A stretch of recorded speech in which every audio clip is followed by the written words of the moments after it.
Hello everyone. Today I want to show you how to make focaccia bread. And the reason why I love this bread is because it's so easy to make. If you want to learn how to bake bread, then this bread you need to learn how to do first, trust me.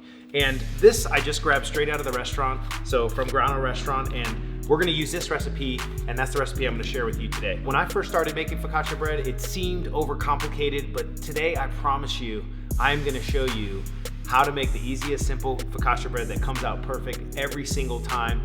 It's so easy to make, it just takes a little time in the fridge. With this recipe today, we figured out how to get the maximum flavor in the least amount of time. And there's recipes out there that you can make focaccia in one day. I just feel like the cold fermentation really helps develop the flavor and texture and bubbles in focaccia bread. And so today, I'm gonna show you how to make that. I like to make focaccia with a sourdough starter or a levain, but in order to get consistent results and an easier process, we're actually gonna make what's called a poolish today.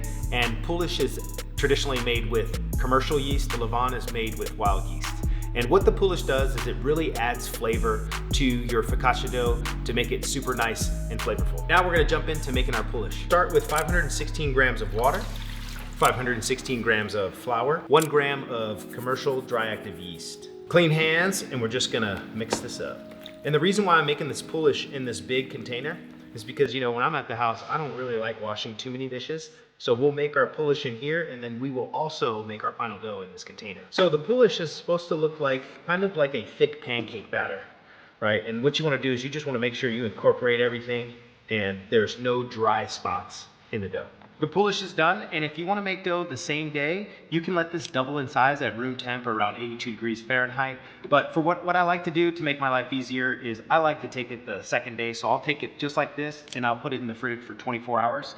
Now, you can shortcut this recipe, but the minimum it's gonna take is 2 days. Through the magic of YouTube, we have a poolish that's ready that's been fermenting for 24 hours. And if you look at it, it's super nice, all combined, and it's been fermenting. You see bubbles in there, it smells delicious. And now we're gonna make our final dough.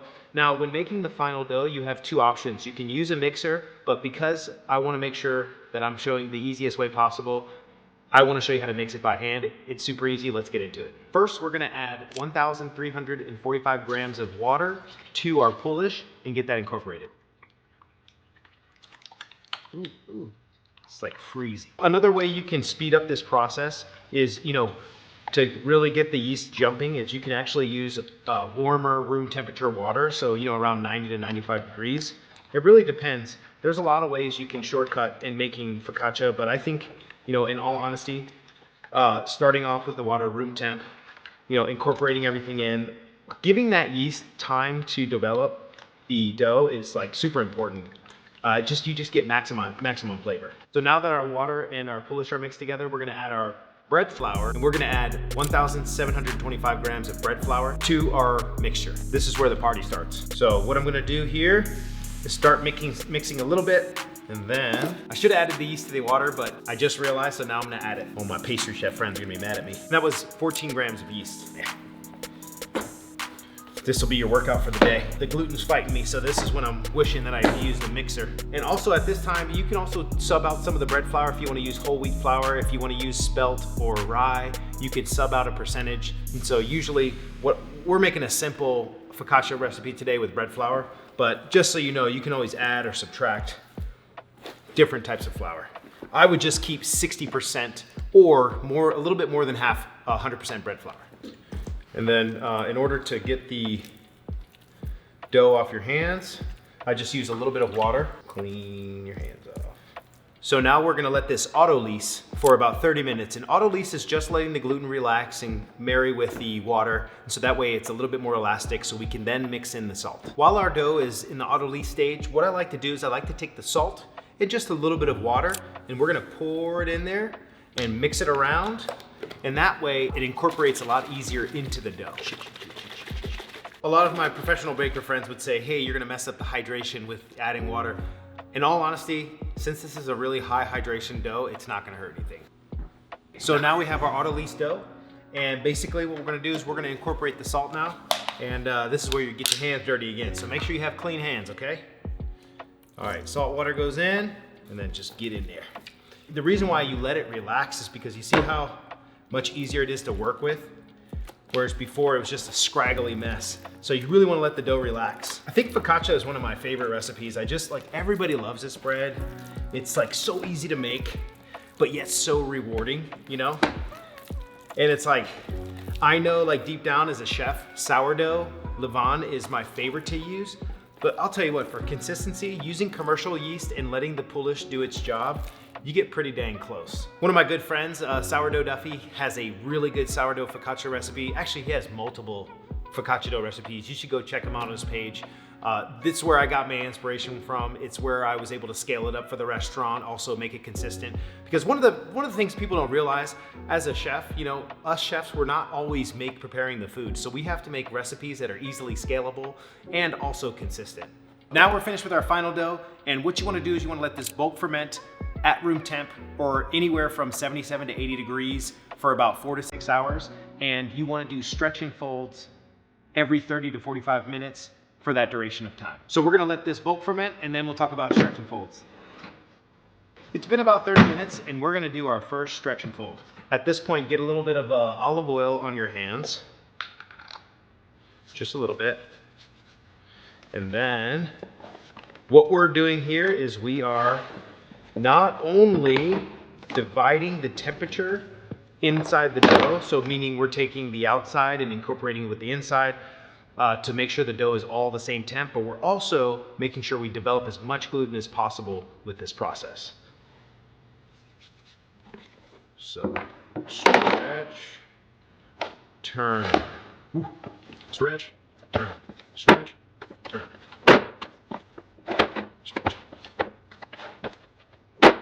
You can do your stretch and folds inside the Lexan, but what I'm gonna do is I'm gonna take it out and show you how to do it on the counter to give you a better look at the technique. Start with a little bit of oil on your surface, pull your dough out. And so we're gonna do about 8 turns, and this is actually called a slap and fold. And basically what we're doing here is we are making sure that we're developing as much gluten as possible, and also that the dough becomes all the same temperature. Because as it starts to proof, it's gonna be a little hotter on the outside and the inside is gonna be cold. So what I'm doing is I'm just reshaping it here real quick, and then we go back into our container for another 30 to 45 minutes. We're gonna stretch and fold 3 more times every 30 to 45 minutes. And then once we're finished with our 4 stretch and folds, we're gonna let it proof in the same container overnight for 12 to 24 hours. Back in the bathroom. Take your back. Day 3. Now our final dough is ready. It's been in the fridge overnight. First thing we're gonna do is we're gonna get the dough into this pan. Trust me when I tell you, olive oil on the bottom. Massage it around. We really wanna create a non-stick environment. What's really important is you don't wanna go here wrecking these bubbles. You wanna try to keep the dough as whole as possible as you're going into this pan. Really nice and gentle. We're gonna pour this dough out. Try to keep as much of this air as possible. Oh yeah, this is gonna be real good, Matt. Okay, and what I'm gonna do is I'm gonna put a little oil on this side. And then we're gonna make a nice big flip over. There we go.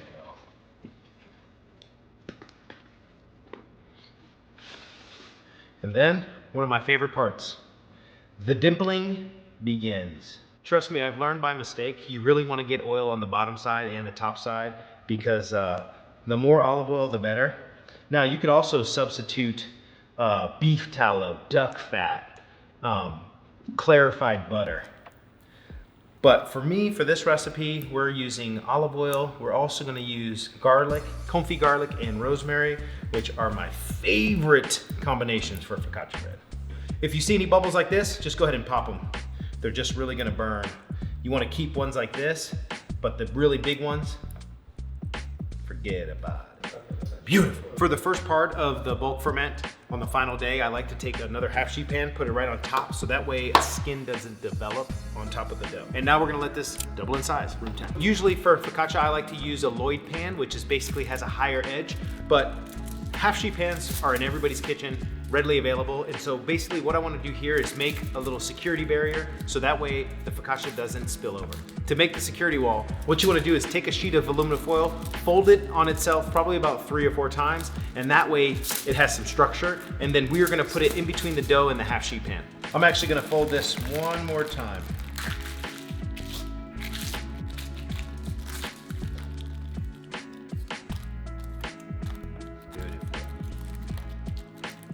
Improvising. So in order to make this successful, just pull the dough back just a little bit, slam this down in between the dough and the pan. Beautiful, look at that. Over here.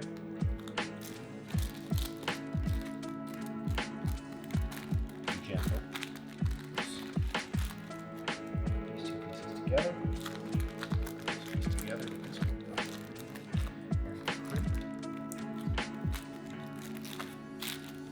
So of course the dough is gonna rise in the oven, and so the security layer just helps make sure it doesn't fall over the pan and get all over the oven, and then you have to clean up that mess. So our next step, we're just gonna do another set of dimpling, and we're also gonna add our toppings at this point. Oh yeah, chef, this is the easiest focaccia ever.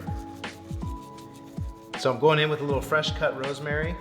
And you know, obviously you can substitute any herbs you want. I would just recommend to do hardy herbs, and I wouldn't do flat leaf herbs because they'll just burn in the oven. Next step, this is actually confit garlic, which is basically we just take olive oil and we cook it until it's super tender.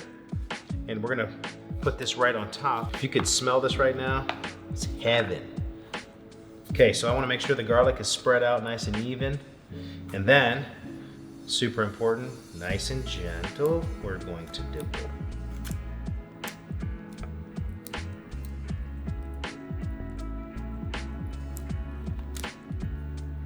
And what I'm doing is I'm just ever so gently pushing my fingers in the dough. We're gonna go one more round. So I'm just looking for spots that I missed. Really pushing the center out to the edges. Beautiful. Our focaccia is dang near ready, but just be a little bit more patient. You're absolutely welcome to bake at this point once it's doubled in size and you see a bunch of activity. But what I like to do is really make sure it comes back to room temperature. In order to do that, just let it sit on your counter just like this for about 45 minutes to an hour until it looks like it's almost overproofed. And the way you tell is when you stick your finger in the actual dough, it doesn't bounce back, it just sinks right in. Now that our dough is ready to bake, we're gonna bake this in a convection oven at 475, high fan, for about 18 to 22 minutes. But disclaimer, I'm using a professional kitchen oven. All ovens are not created equal. So if you do not have a convection fan in your oven, you're gonna go a higher temp. I would recommend is max power, 500 degrees plus. And what you wanna do is start it off high and then turn it down to about 425 for the duration of the cook. And then do yourself a favor, grab a thermometer, and what you wanna do is temp the dough. You want it to come to about 185 to 190 degrees Fahrenheit, and that's when you know it's complete. Right before you throw the focaccia in the oven, you wanna hit it with some sea salt right on top. Ooh.